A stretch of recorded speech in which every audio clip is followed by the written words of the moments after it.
good to know. Yeah. Okay, so I've found it, and we are streaming now. So I'm just going to say welcome to everyone. Thank you for joining us this afternoon.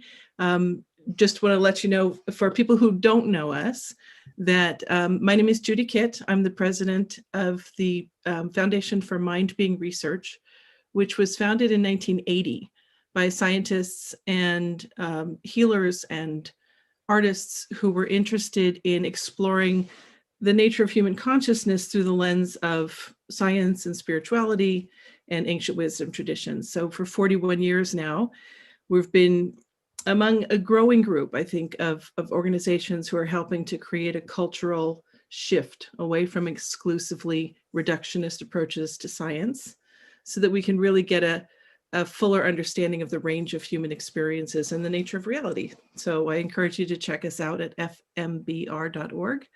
And all of our presentations are online on YouTube if you just search FMBR TV. So we're honored to welcome Jeremy Berg here to speak with us this afternoon.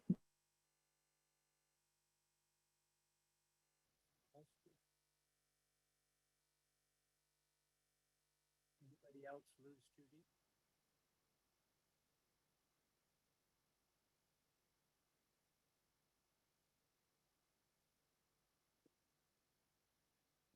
Asha, can you hear Judy?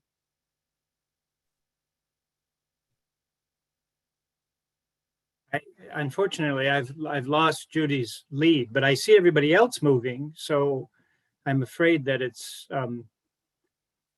just her lead. So maybe I think I will just start and assume that she can get back on, or whatever is happening with her. Yeah, because Stephanie Kern is now host. I think Judy has left, but I want to thank her, Judy, for inviting me, and for the Foundation for Mind Being Research for having me here. I didn't realize there was such a long history of this organization. That's wonderful to hear. And I feel honored to join this, I'm sure, an august body of speakers over the years, one of which I think is here. I think, Tim, you gave a talk here, didn't you? Some time ago. Hi, Tim. Hi, Timothy Haas. So let me say a little bit about my background, because I don't know about you, but I like to know who's speaking to me. And I know there's some familiar faces here, but for most part, I don't think we've met. My history includes a stint as an architect and a structural designer. I hold a patent for earth shelter construction, which was on the cover of Popular Science in 1984. I lived in a community in the early 70s for about 4 years, coming out of Vietnam and combat, and studied with a teacher there. After that, that was a seer, 105 years old at the time, and was a boyhood friend of Einstein. So he was a very interesting man, and a true seer, a true healer, a true psychic, where you'd walk in the room and he'd start talking about what you were thinking and talking about what you ate the day before, and saying things like, you know, that pizza in your stomach is sitting there like a lump of glue, which reminds me, I'm having pizza for dinner. That was a very interesting experience of meeting someone that old, that knowledgeable. He was a Swiss chemist and had been in a fire, had I think a chemical fire, and it destroyed his lower lip. And he said that he had outlived all his doctors who claimed he would only live a few years. So with that start, I had studied with him and moved to this community. And then I met another seer, teacher, David Spangler, who was coming out of Findhorn at the time. The Findhorn community in Scotland was famous for its gardens and working with the intelligence of nature, and communicating with the beings of the land, the beings of the plants, the beings of what they called the local landscape angel. And anyway, I met David in Santa Barbara in 1976, and he was talking, and I had this basically a mystical experience. I started experiencing myself out of time, and also that the world was being basically generated in the moment, that it was erupting in the moment.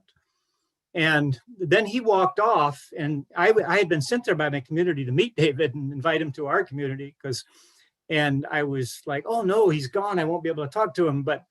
But I felt these two hands on my shoulders, and they walked me right through the hotel and deposited me in front of David and said, and I by this time I'm basically incoherent. I'm in the middle of this sort of expansive experience, and at the same time having this physical psychic experience of being led by someone who isn't there through this thing. So that led to meeting David and starting and having this experience with him, led to a long interest in the work that he's doing with what he calls incarnational spirituality.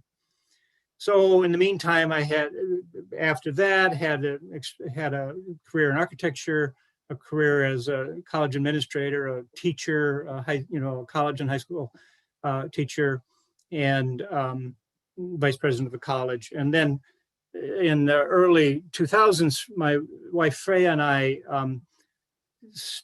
started to work with the organization that had come out of Findhorn, and David Spangler and others had started this organization called the Lorien Association. And Freya and I started working with that organization, and I'm currently the executive director of that organization, and on the side started a publishing house, which now has about 100 books and publications.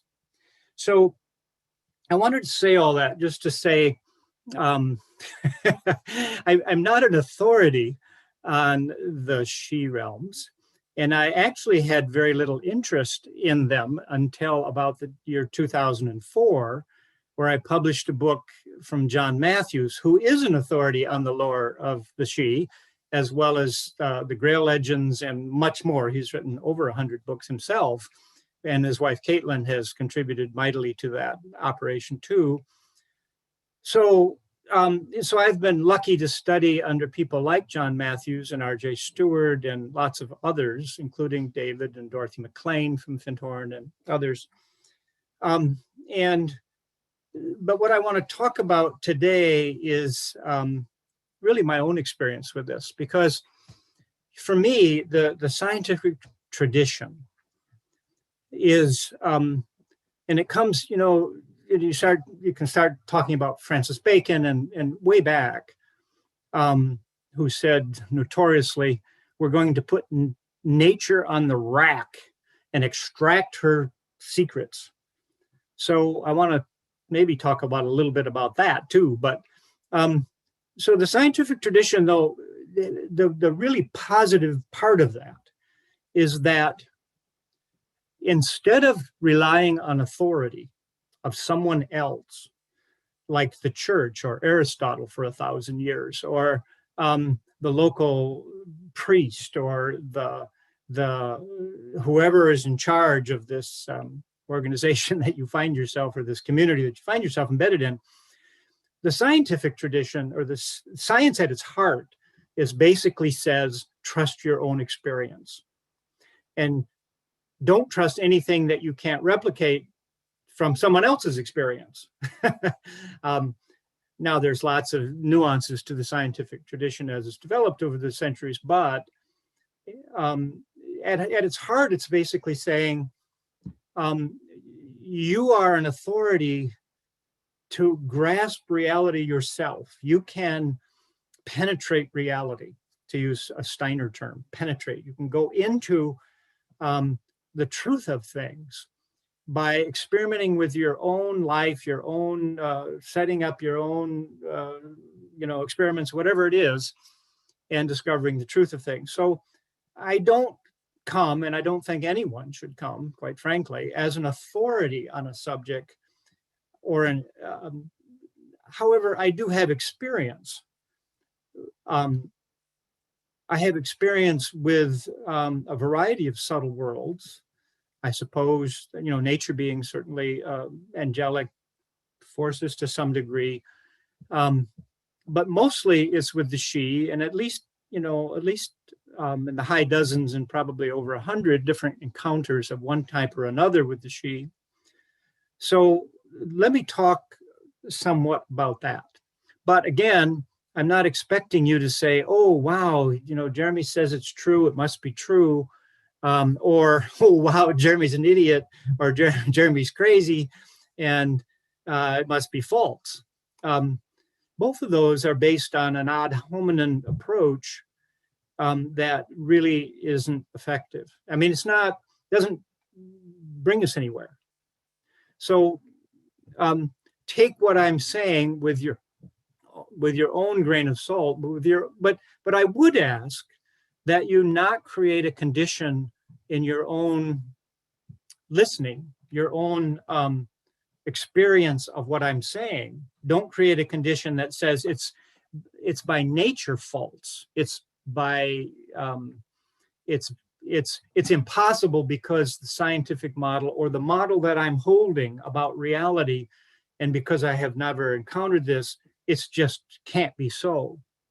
And I caution us about these "it can't be so" kinds of things that we automatically do, and I do the same thing within our own perception. I caution us for a variety of reasons. One, the whole history of humanity is finding new ways of looking at the world and new understandings and new things. In our evolutionary history, in the early, going back to, bipedal bipedal primates like Australopithecus or something, there was like 2 million years where there was only one technology, a stone tool. And that stone tool for about 2 million years didn't change at all. It's really a remarkable thing. And then humanity evolved, and around in the 30 to 40,000 years ago, or 50, or whenever you put that, and now Homo sapiens have come on the picture after going through a whole bunch of branches of different kinds of primates, bipedal primates. And so they started building other kinds of tools, and other bows and arrows and spear chuckers and all kinds of other kinds of flutes, and musical instruments start to come in. So, and then if you look at the scientific tradition, you start to see, a couple 100 years ago, 300 years ago, you start to see all these new advances in understanding, until you get to someone like Kepler, who says, who is very well respected, but he, in the early 19th century, or the late 19th century, early 20th century, I think this is where he was, maybe he's a little bit earlier than that. He says, we know everything we need to know about physics, and it's just now filling in the details. And physics instructors were actually instructing their students not to study physics, because Newton had basically described everything that needed to be known, and there was no need to basically study. Go study biology, go study something else, because it's going to be more interesting. And then, along comes Einstein in 1905 with his, special theory of relativity, and you take in quantum physics and Heisenberg and all these people, and they start, completely revolutionizing the way things are viewed. So we have to be very careful about trying to limit what our perceptions can be. And keep in mind, we are looking at the world through a very narrow visual lens of perceived light. From the electromagnetic spectrum is from gamma rays all the way down to very, very low radio wave, long wave radio waves, and we only see a tiny little section of that. But that's all within the three-dimensional world plus time, so 4 dimensions. A lot of physics talks about the fact that you need 10 or 11 dimensions in order to really describe subatomic physics, or some of the Big Bang ideas, or some of the things. So we're looking at the world through a lens that is fairly narrow. But if we pay attention, we also notice that there were lots of people in history, and there are lots of current people out there who are describing experiences that don't fall into these four dimensions, these experiences of 3 dimensions in time. And even those dimensions are malleable, as Einstein noted in the relativity. So with that premise, or with that opening, I want to describe a little bit about my experiences with the shee. Now, what I mean by the shee, and this is just my taxonomy, or this is my mapping of the world, but it is consistent with some of the other people I know that I respect. But it's not necessarily the only map. I mean, the map is not the territory, as they say. The map is a map. But in my world, the shee represent a branch of humanity that did not fully incarnate into our four dimensions. I'm just going to say 4 dimensions, including time. So they occupy a state of matter that is upstream from us. And you say, well, what do you mean? Where is the state of matter in our 4-dimensional universe? And the answer is, I don't know. It probably isn't. Maybe it's part of the 85% of the universe that's completely unknown, called dark matter. We know it's there because it has gravitational effects. We just don't know anything about it. We can't detect it in any way other than through gravity. We know basically holds the universe together. Keep in mind that if that's true, the dark matter exists all around us. It's not just out there in the middle of the galaxy. It's everywhere. So maybe these worlds exist in the realm of dark matter. Maybe they don't. It's common to attribute subtle worlds and unknown phenomenon like shee, fairy worlds, angels, devils, Jinn, Hudra, whatever you want to call them. It's common to try to fit them into the current scientific model. The danger of that is, as the model evolves, you look like an idiot 100 years from now, because you tried to pigeonhole this, what actually is outside of the 4-dimensional world that our brains have evolved to perceive. But that's not all of us. That's not our consciousness, as it said on the website from the foundation, is not limited to this 4-dimensional reality. Our consciousness actually can move through and into and around other areas, and I would call them incarnational domains. I wouldn't necessarily call them substance-free. I would call them matter-free, in the sense that they're not defined by a certain electron charge that we have in our physics, but they are an incarnational domain. There's a place where consciousness can embody itself. So to me, consciousness always, as it expresses, that we expand, and I think the Buddha and philosophers like Husserl would agree that it's always consciousness of. It's always consciousness in the context of incarnation of some kind. Now, what is the body of an angel that it incarnates into? I don't know exactly. I know once I met the angel of Christmas, and it was a very interesting and beautiful experience. Part of the embodiment of the angel of Christmas was with all the tinsel and all of the songs and all of the Christmas trees and all of the lore of Christmas. That wasn't in its entire body, but it was part of it. So there are different incarnational domains in my world. Now, and I'm just, trying to express what my experience is. So as I was going back, I published this book on the shee, and I said I didn't really have a lot of interest in that particular realm and wouldn't have been able to tell you much about the lore of it at all. Although there is a lot of writing, especially from the Celtic worlds, about the shee, but it's also in Iceland and in Denmark and other areas, and in other cultures. They may be called different things. But so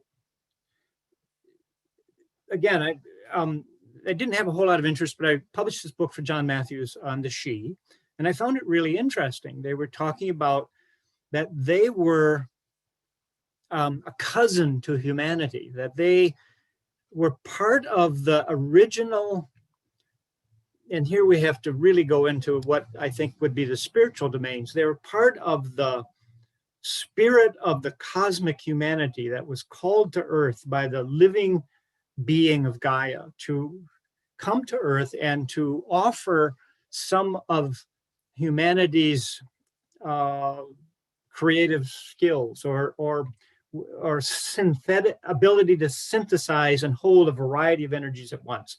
I'm sure there's much more to humanity than that, but that's it. And as the world condensed, as matter itself stratified, so there are different types of matter. Maybe you could put it in terms of different types of physics. I don't know. But some of humanity decided to go really deep into the possibilities inherent in the specificity of matter, of the granularity of matter. But other parts of humanity thought, no, that some of us should stay back and keep our connection to the cosmic worlds, the star worlds, in order to make sure that humanity doesn't get lost in the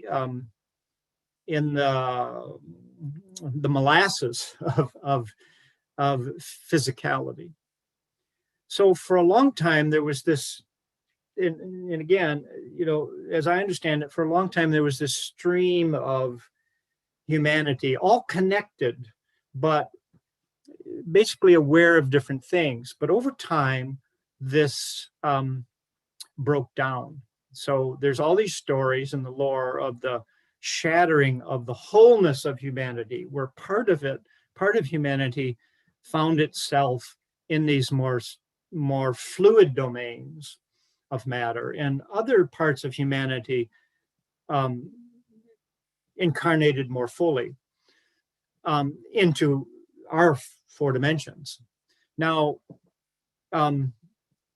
that's sort of the theoretical side of this, of the ideas of the shee. And there's a very beautiful stories in the Celtic traditions about the people that came before the Milesians, or the people that came before the current the Celtic worlds, and the humans, and they were the Tuatha Dé Danann, the shee, and they had this conflict, but they agreed that the Tuatha Dé Danann would stay but go underground, or be more connected and engaged with the fluidity of the earth, where the humans would stay on the top of the earth. So they have these stories of the hollow hills, which leads me to my first really main encounter with the shee. And this is quite a few years later. I had other minor touches with them, but nothing that was that dramatic.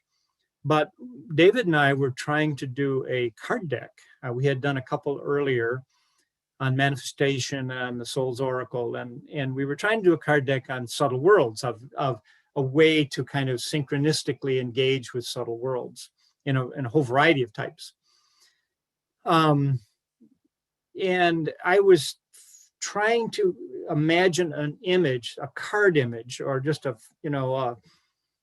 painted image that would be the doorway into the world of the shee, having read John Matthews' book, and he talked extensively about these worlds. And so I was using something that my daughter had developed, a painting that she had developed for something else, for actually the cover of John Matthews' book. And I was in my office in Everett, Washington, and a presence showed up very clearly, a tall male figure standing in back of me, which in itself is interesting because we have eyes in the front of our head. If you may have noticed, we're predators. We look this way. but very clearly was there. And and as I said, I had a background in architecture, and he just started describing in architectural terms, basically, what would be the card, the image that he and his fellow shee would like for the card deck. And this is the image. Now, up to this point, now I'm in my early 60s. Up to this point, I had never painted in my life. So I had hired an artist to paint this image for me, got it back, didn't like it, decided I would try it myself with my wife's watercolors, Freya's watercolors. And then I started to paint, and when I got done with it, I thought, that's not half bad. That's exactly what he described. These columns and a lintel and the symbol in the middle of a glyph, and a shee glyph, we call it, and stars above, stars within, and describing basically an entry to a different world. So then, simultaneous to that, or just slightly after that, a female shee, we call Mariel, showed up to David Spangler on the energy of the evergreen trees that was in his front yard, and said, would you do a card deck for us? Not the subtle world deck, but a card deck for the shee, a card deck of the shee. Would you do this? And it's based on an ancient stone circle. And here's what it would look like, and here's how it would work. It would have a stone circle, and it would have 4 gates, and it would have then dancer cards that would represent the shee. And it could be used in an oracular way, but primarily it would be designed to be a gateway between the worlds, between your 4-dimensional world and ours, which occupies a different state of matter, a more less stratified state of matter, and a more fluid one. And would you do that for us? And David agreed, and I started painting for the first time in my life.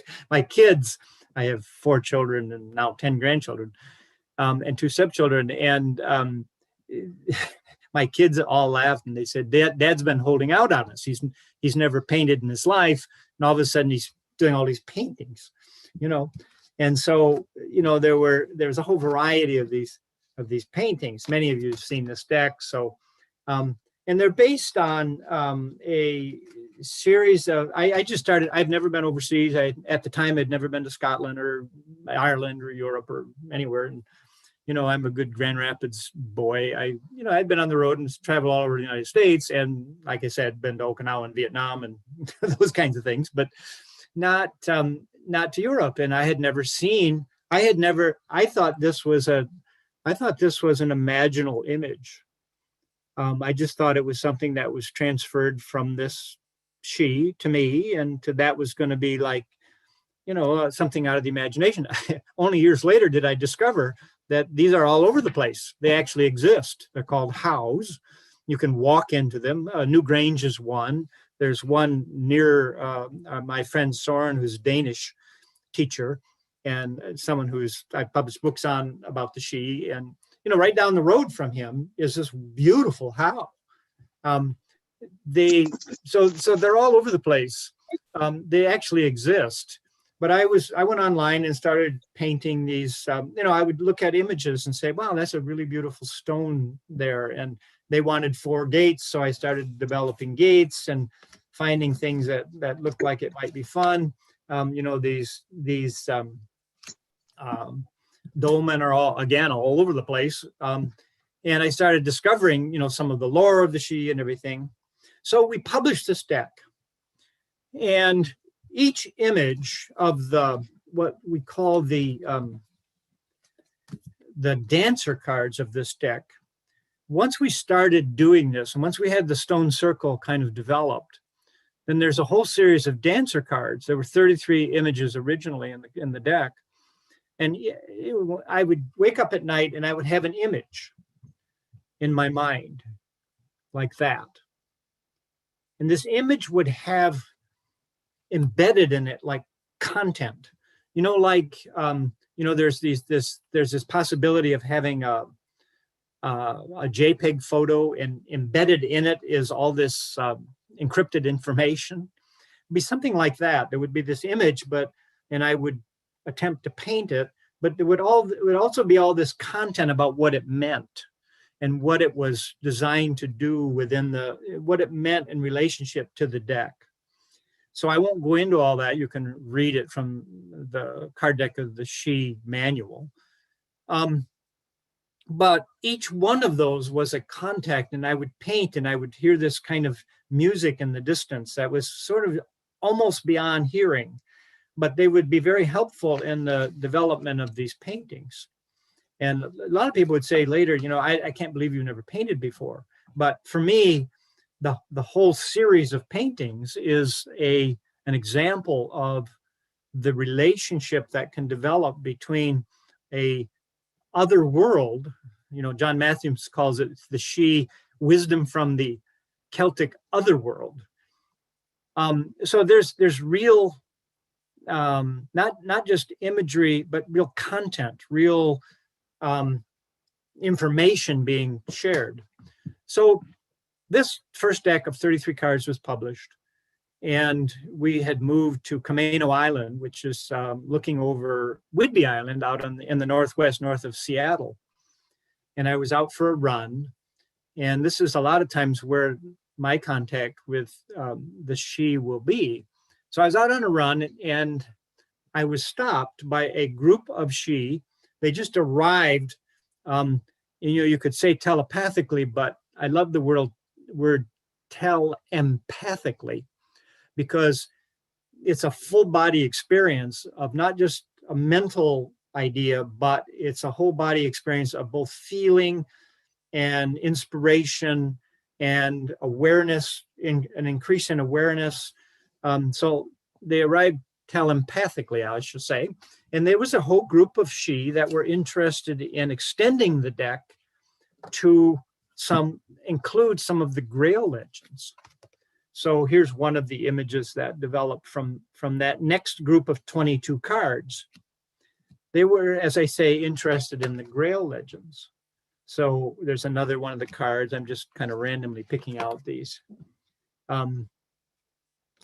So what was interesting, though, not only did they convey what they wanted to do, they also said, if you add 22 cards to the existing 33 cards, you will have 55 cards. Now, 55 cards is the number of cards in a printed standard card deck, from like a poker size deck and a poker size number, that you can get from, if you add the jokers, you'll get the right numbers, and you add the back cards and stuff, 55 cards. And you could use the company you used before to publish the manifestation deck, which is Cardamundi, which is an Indian company. I believe it was Indian. And not only that, but you might consider, not because your costs are pretty high sending these card decks and these manuals to Amazon, and your shipping costs are high, you might consider doing it at poker size instead of this. This is a larger size deck. The original deck was 4 by 5, 4.5 by 5.5, I forget exactly. And they said if you did it, the 2.5 by 3.5 poker size deck, you could inexpensively ship them to Amazon. But in order to get the manual, why don't you do a PDF manual and put that on your website, and then show the link on your card deck, and you could sell these really inexpensively. Instead of $33, now it's $12.95. And not only that, but it's 55 cards instead of 33 cards. And so you're going to make more, it's going to get it out into the world more. That was pretty remarkable if you think about it. They were, and to me that gave a level of authenticity to their contact, because I had never thought of doing that. So now all of a sudden they're not only helping with the 22 additional images, which they showed up and gave me one right after the other. And we asked our other Shee contacts, would that be okay if this group added? And yes, one of our Shee contacts, Mariel, said yes. And then she came in and wrote all of the card descriptions for the 22 cards later. That's a pretty remarkable thing to happen, and it worked really well. I've sort of moved on from that now and published the cards in a slightly larger size just to get a little bigger. As the artist, I like the images a little bit bigger. I think I'm so tiny, but still use some of those same ideas. So this represents a whole series of connections. The card deck itself, for me, represents not only the inspiration and muse of art, but the practicality of selling them on Amazon, as well as the inspiration of making contact. So why bother with contact with this group? As I said earlier, for me, the shee, and for many people working with this group, with the shee represent, in some ways, a lost part of humanity, or a forgotten part of humanity. And that part of us that has been forgotten is that part of us that is working with the flow of life in the world, connection with the flow of life of the world. So we have come to a place where we no longer appreciate that a tree is alive and conscious. We no longer appreciate that the birds outside our window have intelligence and are part of the natural world. We no longer not only don't appreciate them, but we actively are destroying them.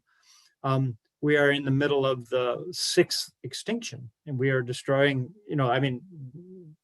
plants and animals are going extinct at a huge rate, as much as at the KT junction or in the Permian extinction. They're really happening quickly. So here you have a group of beings showing up saying, we can help with that. We can show you ways of engaging the world without throwing away your mind, without going back to just a primitive, what we might call primitive or in lifestyle of just living off the land and hunter-gatherers.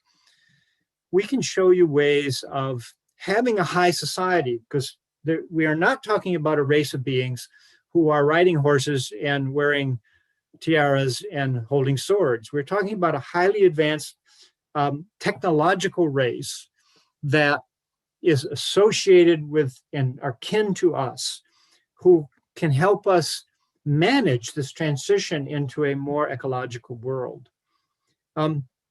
So what I think they're asking us to do is to develop a science and develop a way of being in our world that is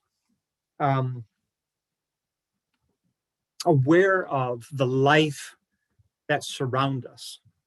So this is actually not without precedent. This is what Goethe and Rudolf Steiner, and in a more modern terms, the optical physicist Arthur Zients, an anthroposophist, in his book, Arthur Zients in his book, Contemplative Inquiry, basically is saying it's possible for you to come into a meaningful, conscious relationship with the life around you, in nature and all around you, in a way that starts to build relationship and whole community. This is actually what Dorothy McLean from Findhorn was also saying. She claimed and wrote thousands of messages of her relationship with the intelligences of nature, a pine tree, an insect. I've had similar experiences. I've had contact with an ant colony once and merged with a bat and could see his sensorium of how a bat lives in the world, or a tree. We all are capable of doing this.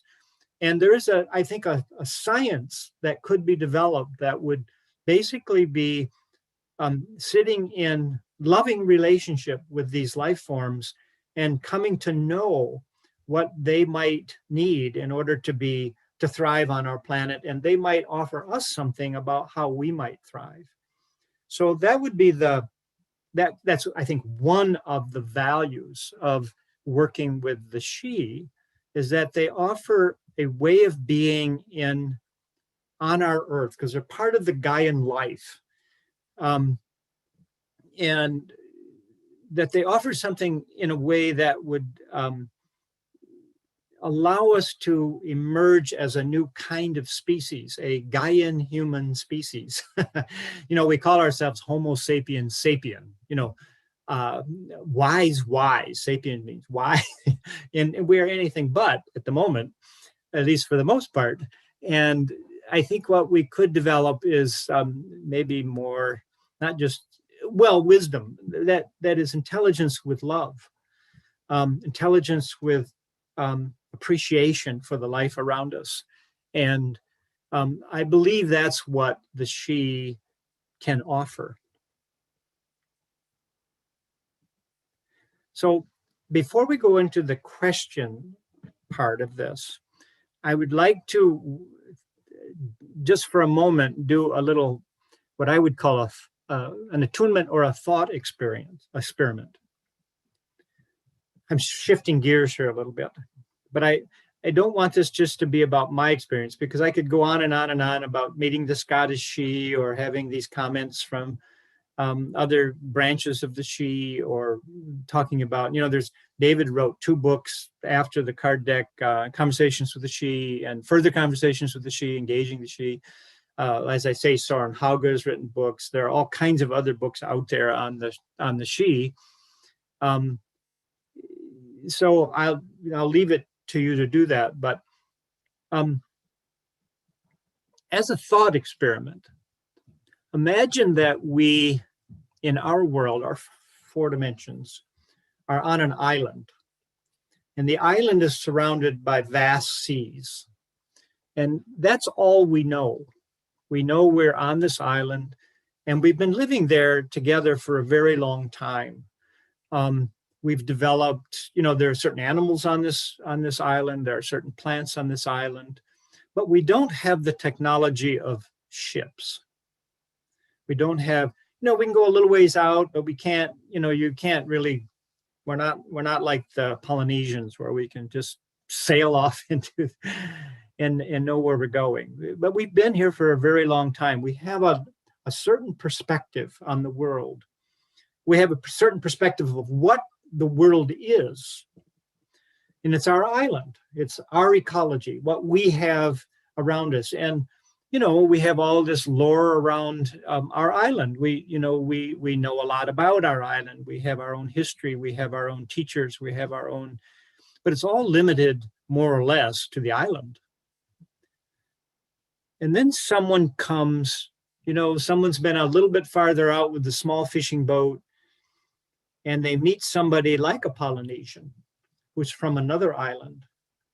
And this other island has an entirely different or very different ecology. Or maybe it's not an island at all, it's a continent. And the thing is with our island is we have reached our limit with it. We have cut down too many of the trees. We have devastated the flora and fauna to the degree that we're actually in danger of not being able to thrive and survive for several generations forward. So we're at a crisis point where the island itself is starting to groan under our influence. And so this ship, somebody comes back in a little rowboat and says, I met these other humans that claim to have, they're obviously from somewhere. They obviously, and they're trying to make contact with us because they think that they could offer us something that would be a benefit to you, to this island to survive. Because at the end of the day, where they live is part of the ocean, and we've been polluting our ocean around our island.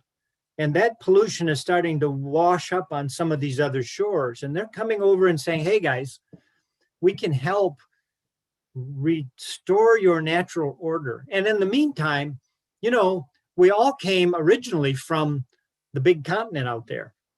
And we all came and lived on these islands. So maybe we can get back together and find some of our common roots. Maybe we have things to teach each other, because you've learned also stuff on your island. So without bending this metaphor too farther, I'll just leave it at that. But imagine what it'd be like to come into contact with another group of humans who have not had our bipedal primate evolutionary history, are not limited by they're not defined by the four dimensions of our world, but have a broader perspective. Maybe they've developed flight. Maybe they've developed not only the capacity to move in the ships, but also to go under the sea. Maybe they have a lot of other capacities.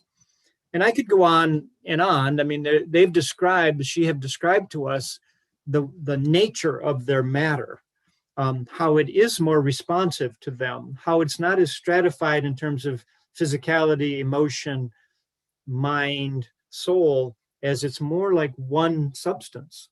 Imagine what that would be if you were living in that kind of, you were really aware of your own origination in terms of the soul, your incarnation. You're really aware of why you were here, what you were doing.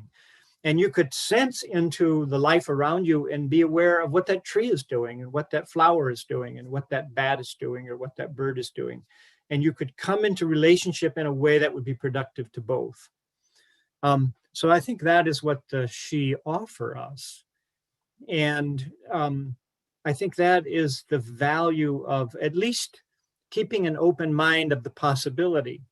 Now, you say, well, that's all fine and good. It sounds like a nice story. How would I go about proving that as an experiment in my own life? That actually is what the card deck of the shee is for. This is the plug for Lorien Press. You can buy it on Amazon. But it actually is. The design of it is for making the connection, laying out this stone circle that historically, my understanding is from the shee, is that historically these stone circles were built as a kind of a lens creation to come into contact not only with the shee and to come into relationships with the shee, but also to come into contact and relationship with a lot of other subtle life, and to be a kind of gathering place, a kind of festival place where different life forms can communicate with each other. So that's the card deck of the shee is based on a stone circle, but it's also based on a technology of this lens building to be aware of some of these other worlds. And what you come in contact with in working with that will be unique to you, because we each have our own historical, our own way of looking at things. So we might more easily come into a contact with a being like this, which to me it came and showed up to help with one of our conferences. But that I wouldn't call it a shee. I would call it more of a nature being. Anyway, so that's all I want to say for the moment. I would be happy to, Judy, open up for questions or comments, or no snide remarks yet. Wonderful. Thank you. Thank you so much. And thank you for making the distinction between the shee and the nature beings. And because I know people, I think, can lump them all together. Yeah, right? And I didn't go deeply into that. I would actually make a distinction between nature beings that are associated with the animals and plants of our planet, and the fairy realm, which I think is something else, which is more like the echoes of our evolutionary history in some ways, but also there's more relationship to humanity, but they're not actually nature beings either. And then there are the shee. So I think a lot of other, we're looking at a whole ecological systems outside of our little island. And these ecological systems can be as complex or more complex than the 100 million species we find on our little island. So we want to be careful about trying to create too accurate maps about what's out there. Anyway, so open up. Right, and I also wanted to and feel free, people, if you want to ask questions, to just unmute yourself, or you can type it in the chat, and I will ask it if you'd like.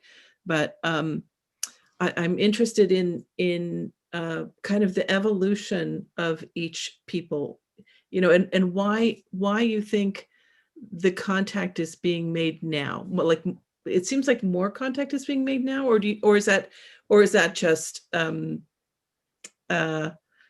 what's the word is that just kind of hubris on my part? No, I think more contact is being made. I think it's becoming easier. I think Gaia herself, or itself, or themselves, is shifting to and developing new relationships with the cosmos. I know that sounds really airy-fairy, but that's my understanding. And the sheer, some of that pollution from our island is washing up on their shores, and they're saying, "Hey guys, hey, we can help." And so I think it is becoming easier to contact. A lot of, I just did a class with 88 people in it, and many of those people in that class are having their own experiences with the shee in a variety of ways, both with the card decks, but also in other ways of visiting the stone circles and just tuning in. And, so I think it is becoming easier in our time, partly because it's needed, and partly because it's affecting these other worlds in ways that are not always the best.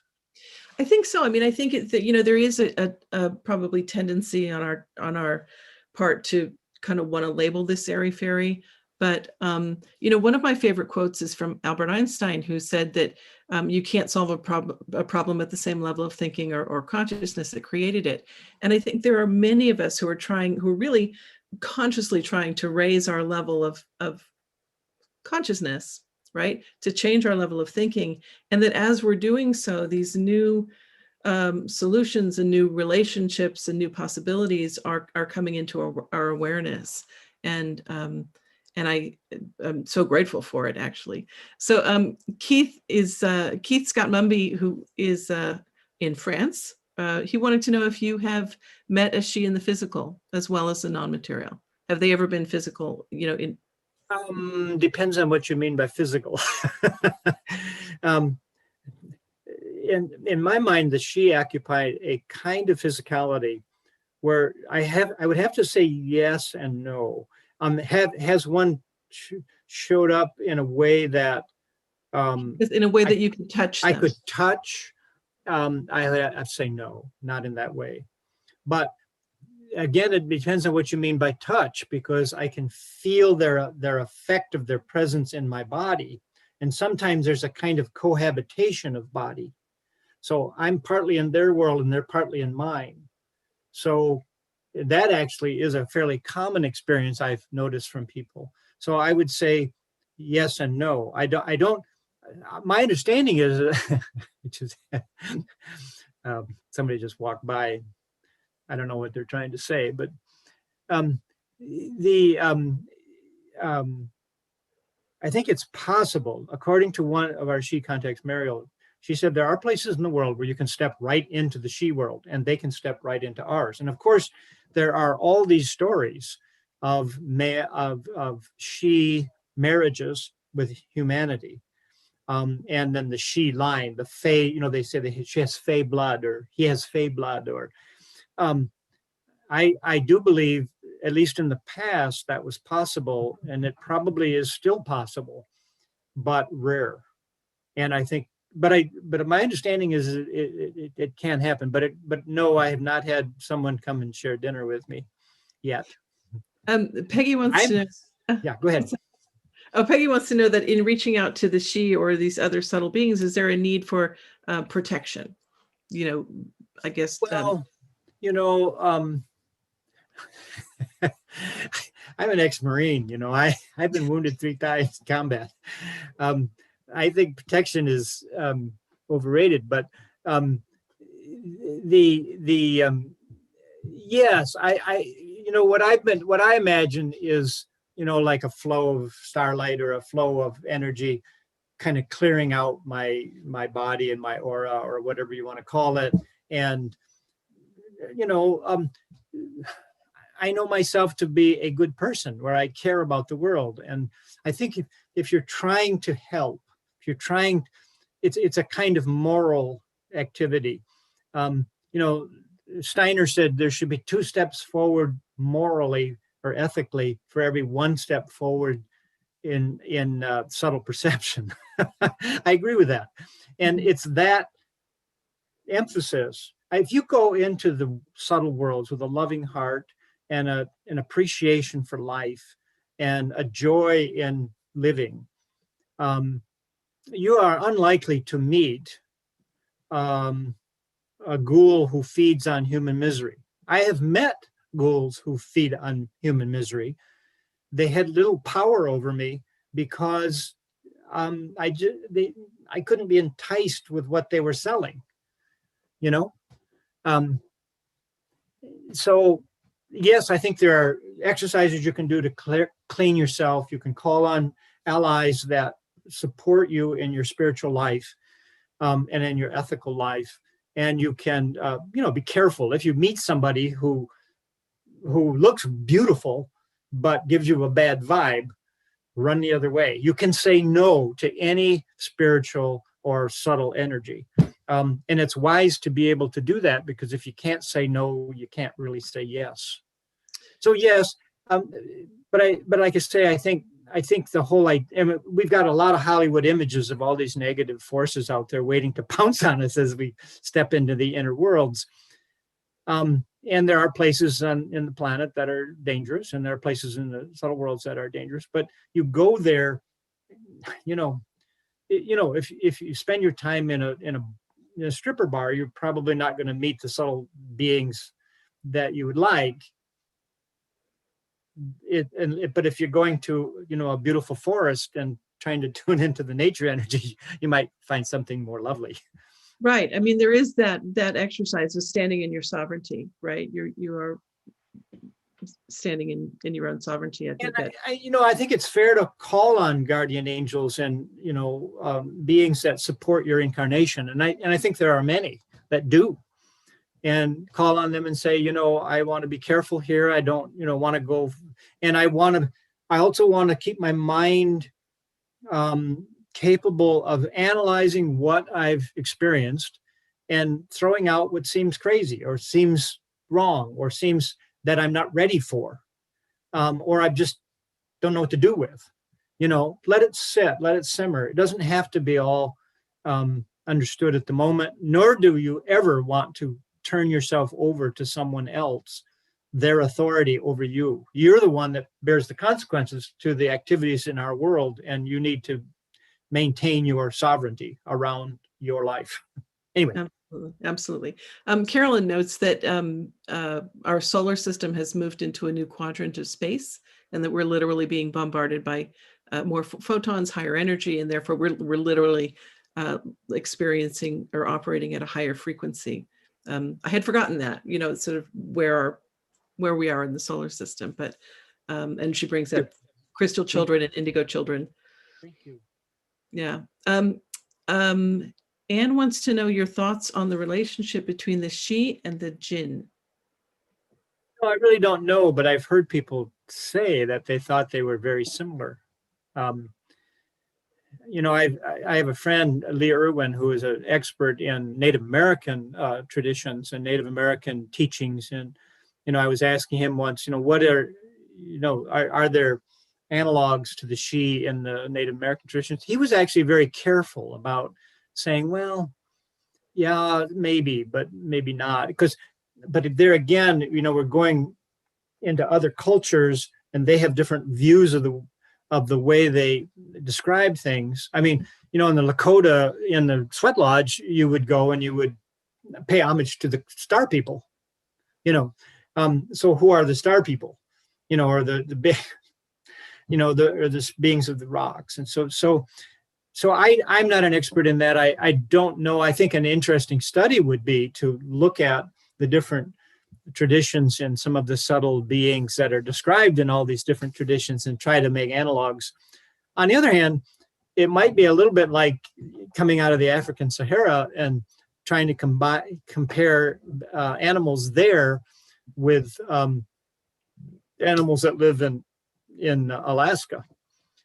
Yeah, there might be some bears there that are similar and they have this similar genealogy, but they may not look very the same. In other words, there are local conditions here, ecological conditions that may give rise to, and my experience with the shee is they can be very merged with their environment. Soren Hauge talks about his friend Fjellor, who I've seen, and he is very Nordic, but he lives in Denmark, and that's his context. And so I do think there are analogs. I think there are connections, and different cultures call them different things. But the shee have been around a very long time. Mariel claims to be 400 years old and claims to be a kind of young woman. So how long how far back does this go? And what are the stories? I think what you see in the Celtic traditions is the last living, kind of semi-living tradition that has come down to us, and where the other ones died out more. And this one was a little more alive for some reason or another. Now that could be wrong, but I see Carolyn shaking her head. But it seems very alive there in ways that, although there are 30,000 standing stones in Korea. So. Yeah, it's interesting. I know that one of the messages that came out of that class, from I think Mario, was to not lump them together with this idea. You talked about the tiaras and the knights in armor and stuff like that. To not paint them with such a broad brush, right? They're extremely varied people. Right.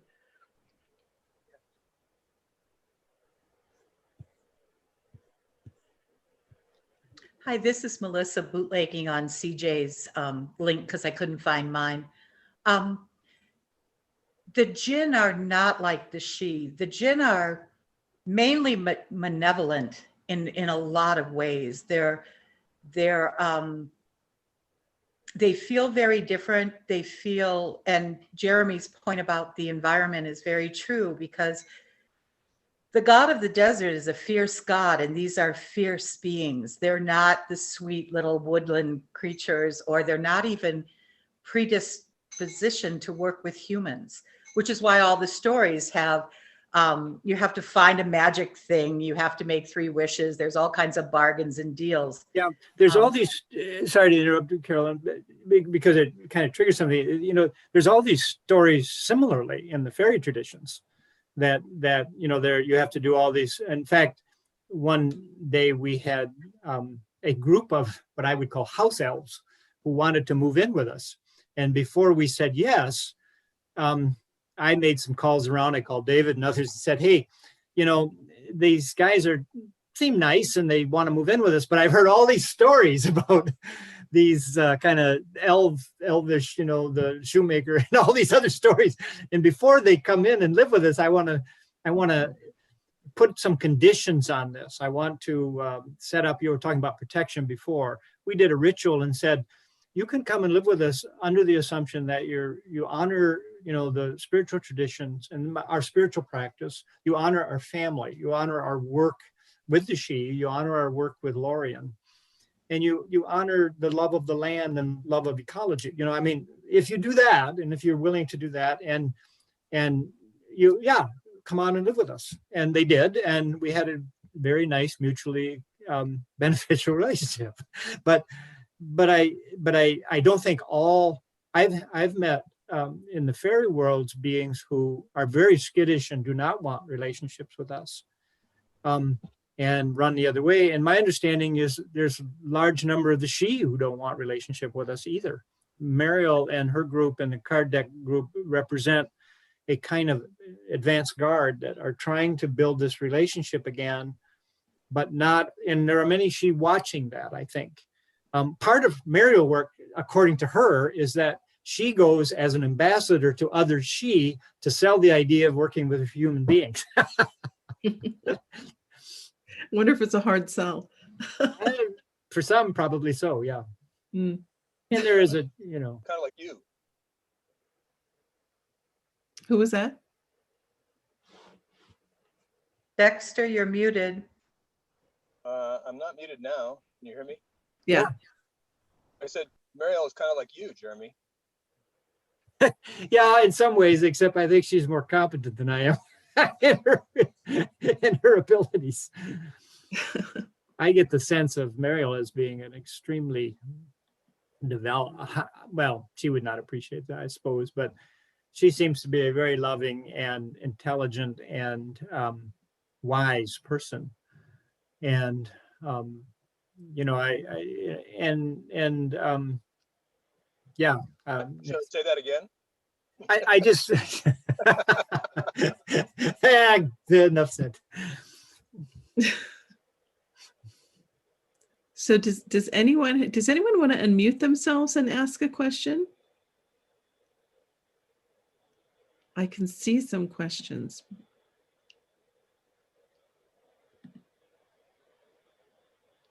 I don't have a question, Judy, so much as a comment that I think as we are becoming more aware, and a lot of people are working on their awareness. As I shared with you, I started out trying to communicate with my dogs and ended up establishing more awareness and communication with the plants, not only in my house, but in my neighborhood.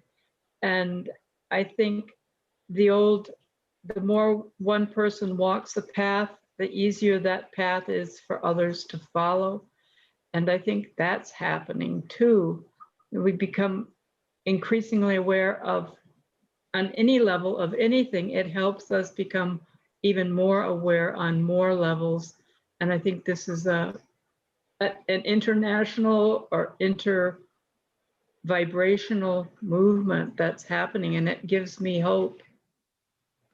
I mean, when my frying pan is excited that I get to use it in the morning, and I get excited being able to use it, I mean, what a joy to realize it started when I was thinking, you know, if mountains have spirit and gemstones have spirit, why don't my dishes do?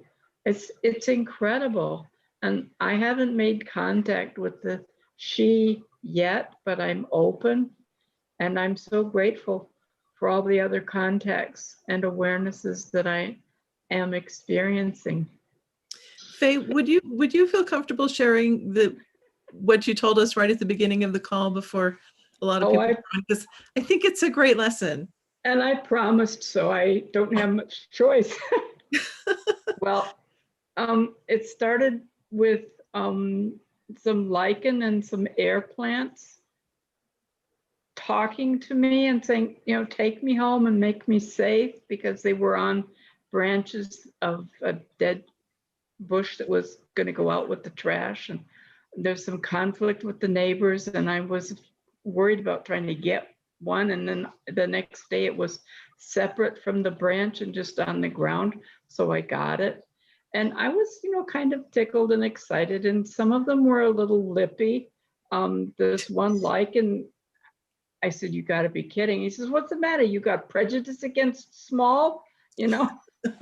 And I'm sure that's my conscious, subconscious interpretation of whatever impulse was sent to me. But so anyway, I was amused by this. And at one of your events, I started sharing, and I got a little too, oh, look at me, and aren't they cute? And look what happened. And they all got really mad at me because they felt, it seemed like, well, they shut down. And I said, okay, what happened? I'm sorry, what did I do? And I got the impression that I had just been too flip, sort of like bragging about your kids and embarrassing them in family gatherings to the point where they really get upset with you. And so I told them I promised to be more respectful and that I would apologize to everybody that I could, including this community. And so now we're back on speaking terms. And, you know, had a jasmine ground cover in the house that I wanted in the house. But he didn't want to be in the house. He wanted to be outside. So I finally moved him outside, and he was short on water, and I forgot last night. So he was really upset with me this morning. So I made an extra trip to go out and give him a gallon of water before I had a chance to get the hose out and water the whole thing. I mean, it's ongoing and it's wonderful. And did I cover it? I think I just love that story, and I love the relationship with these beings in your home, and really just the call to be respectful, right? Yes. It's a relationship. It's a co-creative relationship, one where you're creating joy together, and that was just a nice reminder to me to be respectful. You know, Timothy's book is all about that. Absolutely. Just saying. Well, on that line, Timothy Haas, who was here and gave a talk earlier, has written a book called The Wonderful World of Home, and talking about the life of the home. And David Spangler's written a book called Techno-Elementals, which is basically saying what you're saying, Faye, is that there's life in everything. And that's the old mystical view, is that, having pervaded the whole universe with a fragment of myself, I remain. The idea that the sacred is alive and flowing through all matter, all life. I mean, everything has a degree of sentiency and aliveness. So I appreciate what you're saying, Faye. I encountered, I have a little iPad type tablet thing that I play a game on, and then I have some spiritual work. And I wanted to get a little game done before I did the spiritual work. And the tablet froze, and it just wouldn't cooperate at all. So I went and I did my spiritual work like I was supposed to have done in the first place. When I came back, the tablet was fine. Jerry, did you want to ask something? Yeah. I was just thinking that there was a question at one time about protection as people try to contact other beings, and in experiments that I've done with energies and things, I know that if you're always at the I am level, you're in the I am essence, that things don't really reach you in terms of anything that's harmful. You're at another level of being, and you still can communicate and do other things. But as long as you're in that essence of who you really are, your essence of it, the negative things that can be thrown at you sort of bounce off of you, basically. Yeah, I think that's right.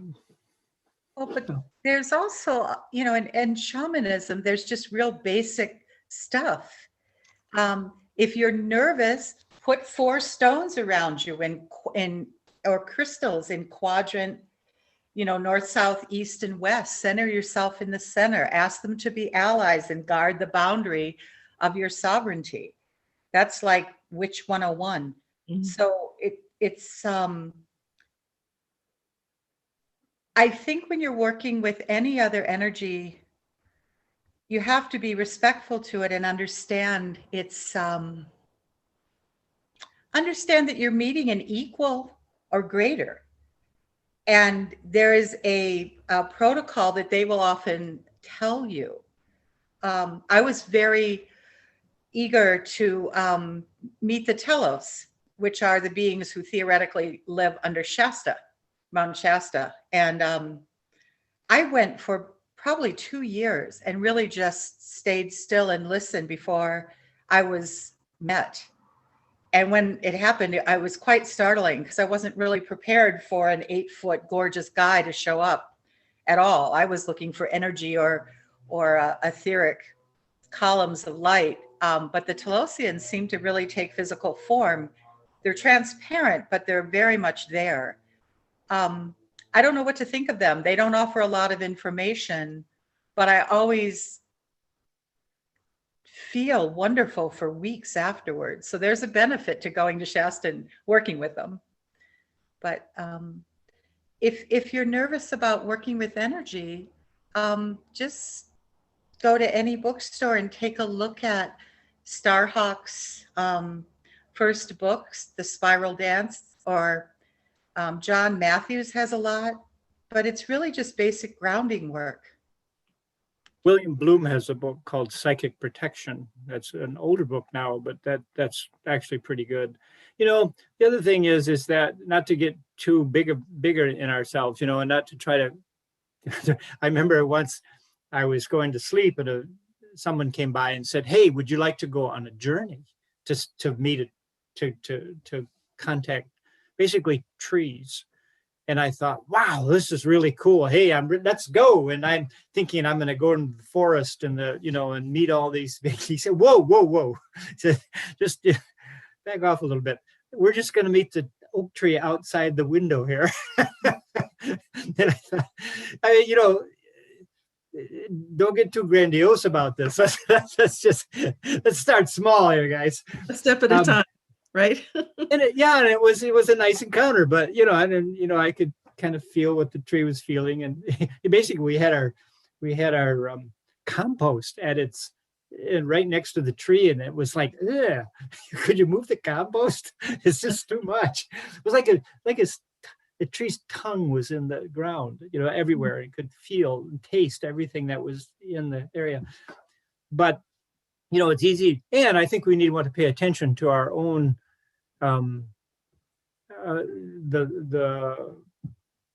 the impulses that come to. When I was in Vietnam, I was stepping over in a path, and I had this impulse, don't go there.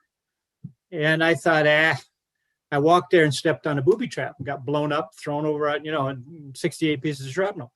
So we want to pay, I think we want to pay attention. I had another experience where this doorway is opening up, this portal. And I realized that if I go down this portal, I will be very psychic. I will gain all these psychic powers. And I thought, wow, that's kind of, and I started going there, and this voice came in and said, we would prefer you didn't do that. Now, they weren't saying no.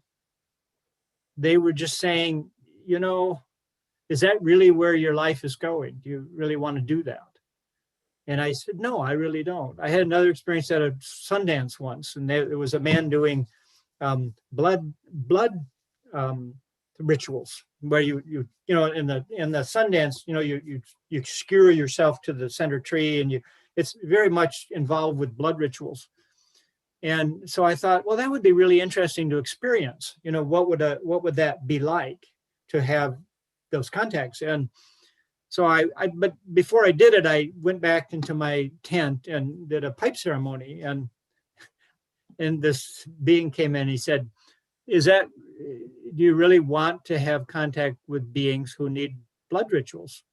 I thought, no, I really don't. So that was the end of it.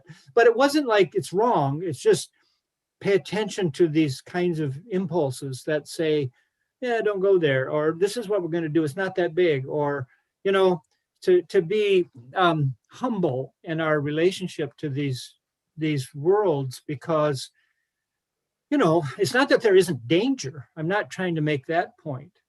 But I think if we're aware of our own help around us and our own energy field and our own sovereignty and our own what is right for us, there is a level of protection there that's pretty strong. But again, every shamanic ritual has preparation. The Americans especially have this sort of Presbyterian, I call it, attitude towards the sacred. They assume they control God, or they can assume that they're going to walk in and people are going to step right up and help them. And I'm thinking, if anybody has been violators of an energy field, I think humankind would be right up there. Not that we're probably the only ones. And so I think humility is a good thing. And having some knowledge and some preparation, and don't go in as an ignorant fool. I mean, anybody who does that in this age is going to get hurt. I'm I'm only saying what works for me too. I mean, other people have different levels of sensitivity. I once had an experience with a woman was giving a talk, and it was actually a writer's workshop, and she was giving this talk, and for some reason or another, I was just, I guess, paying good attention, and I found myself sort of simultaneously in her sensorium. I could feel how she saw the world. And it was incredibly vulnerable. I was just shocked. I thought, how can someone live like this? Because I just don't feel that way. I don't feel, but for her, the world was, and she was just much more sensitive than I am. She had much more empathy with, around her. And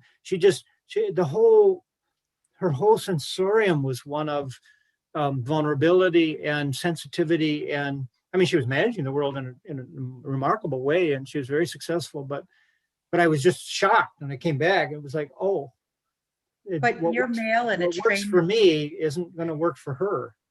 And I would say the same thing about this entire group. What works for me in working with the subtle worlds and working with the shee would not necessarily be appropriate for anyone else. If somebody feels a need for protection and to do more elaborate rituals and cleansing things, by all means do it.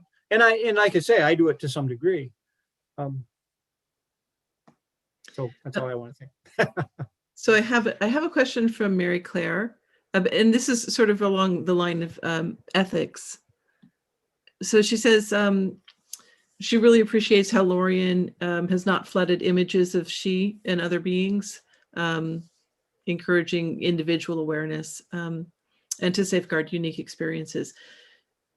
She says, extraordinary videos of contact that she feels that she's supposed to share online, but has been shy to do so. And she wants to know, what are the ethics of sharing videos that she says are of contact with these beings?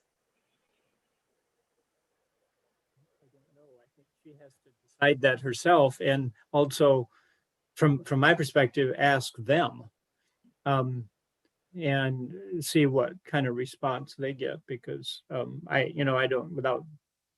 mean, there wouldn't be an absolute answer to that. It would be based on what she feels they're trying to. I mean, if they're just contacting you, if a friend comes over and tells you a story about their innermost life, you don't put that on the internet. Unless, of course, it's really juicy, and then you just. But no, I'm kidding. You privacy is still there, and I think there are some things that are said just to you that aren't really for everybody else. But who knows? I mean, I would ask them, and I would also probably the medium that you put it on. A group like this is kind of I know it's going on YouTube and things, but this is a smaller group. Or like our Lorien classes, we have a confidentiality agreement that we have people agree to that says whatever's happening inside this class or this gathering is confidential. It's not shared with other people unless you ask, because you want to have an open environment where people can appreciate what's being said, and not we've had experiences in Lorien where things were recorded and then put out of context and then published that without permission, that have caused huge problems over the years, because there are some people who don't really want these kinds of discussions going forward. They feel that they're whatever, and so I think to have some discernment about where that goes is appropriate. Mm-hmm. Jessica has raised her hand. Jessica, do you want to unmute yourself and ask a question?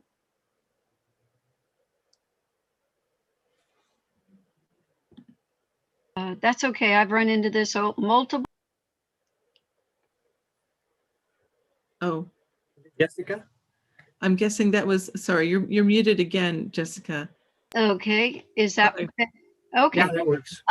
There, and I don't know how to handle the photo. I my camera's on, but whatever. Yesterday, a number of UFO, let's say, champions and, the early ambassadors to help humanity understand that there are many, many, many life forms already here on this planet. And the message that someone from an agency said is that we're at that point where if the harmony, and it's so congruent with what I heard today, I'm kind of curious what your response will be, anybody's response, but that we will not be supported on being here on this planet. I'm just curious what people's thoughts are to that comment. That was actually from Linda Moulton Howell. My advice, don't believe a word that woman says. I thought that was not congruent with what I understand of our other beings from many, many places. That's not my understanding, that they would be punitive or that they would annihilate the humanity because and bring in these whatever they call them, androids or something. Speaking of ethics, if you need to make a 24/7 news cycle to make money to support yourself, you are going to invent news. She has, and she will. And at one point she was ethical. That stopped about 15 years ago. Oh, I had no. In my opinion. Oh, I'm going to be sorry I mentioned the name. Sorry about that. But I am curious. So there's no historical precedent for that, right? Oh, If I'm you old live enough in a to. multi-dimensional universe, you can pick any one you want to play in. If you want a violent, horrible doomsday scenario, go for it. But David, since most of us are with David, David's been pretty clear that that's not happening. And Yeah. I prefer his realm, just saying, and Jeremy's. Awesome. Thank you. That would be my choice for sure. We don't need any more villains. We're doing a pretty good job ourselves. It's time for us to get our own house in order. And I think part of this is a projection of our own understanding that we're doing harm, and we need to adjust the way we live and the way we relate to the rest of the world in a more open, conscious, and loving way. And I just ignore all that stuff. I do too. Thank you for saying that. So I'm going to make this our last question from Judith, who says, to help save the elk in Point Reyes, for instance, who can we call upon without previous connection, and how best to call upon I'm sorry. whoever without previous connections, I guess, to the subtle realms? Well, Tim. I was thinking Tim, and Timothy's working with an organization called the Wild, and which works with nature, and has had real experience with the elephant populations and other things, and trying to protect and save them. So I think he would have a much more rich answer than I would.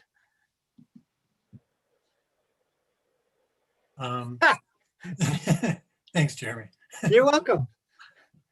You didn't know you were going to be invited to be our guest. I was just enjoying watching Jeremy. When you're dealing with a situation like this, you basically have the particular being that overlights the elk themselves, and then you have the particular beings that would overlight, the devas of the area. Now, like say when I first started working with the elephants in Mali, with the elephant herd, they're a desert herd. I didn't know any particular devas in Mali, but I piggybacked through the woman who was running the program, and she had strong connection to the deva of the Niger River. So I was able to piggyback through her to be able to make the connection. So what you can do is you can create a connection with like your local deva, or your, like say if I was working with a city, I would do, I'm in Boulder, so I would connect with the angel of Boulder, and then be able to connect with connect with angels around the world. It's an old kind of, you can't call it old boys network. It's like an old Deva or old angels network. So you can work with that and connect in. And then what you want to do is, if you don't know if you may think that you know what the situation is or what the best outcome is, but a lot of times we don't really. And so what you want to do is give the energy to those particular beings that are overlighting the process, and allow them to use that energy for the highest good of the situation, unless you really specifically know what's happening with there, and then you can be more a little more in depth with it. But just also just holding sorry, Jeremy, just holding the situation like you would hold anything else, and then allowing your energy to help assist with the situation. That would just be, and it's sorry, Tim. no. If you had no contact, if you thought, I just don't have any contact, I don't know what a Deva is, or I never met an angel, and this defines most people, I think. It's what I think Tim is saying is just, you do know you have love for these elk. You do know that you can generate something that says, I want to help. I offer my love of these elk to the situation. Whoever in the subtle worlds can use this love, this energy, this appreciation of the elk and what they do. I would go deeply into your own love, your own appreciation for this animal and the ecology that it lives, and just really tune in on that, and then say, okay, here's the feel. I offer this to the whatever beings can use this energy to support the elk. I offer this energy up. In other words, you're adding to the possibilities. You're changing the possibilities that are inherent in the situation, and let it work out through the situation, because like Tim says, we may not know what is best or what the elk are trying to do in this particular case. And that's tricky. But you do know you love the elk, and you do know that you want to help the situation. You just may not know necessarily how. Sorry, go ahead, Tim. Sorry. You just beautifully answered that, Jeremy. The only other thing you just reminded me when you're talking is the primary kind of rule of thumb when you're doing subtle activism is you don't impose.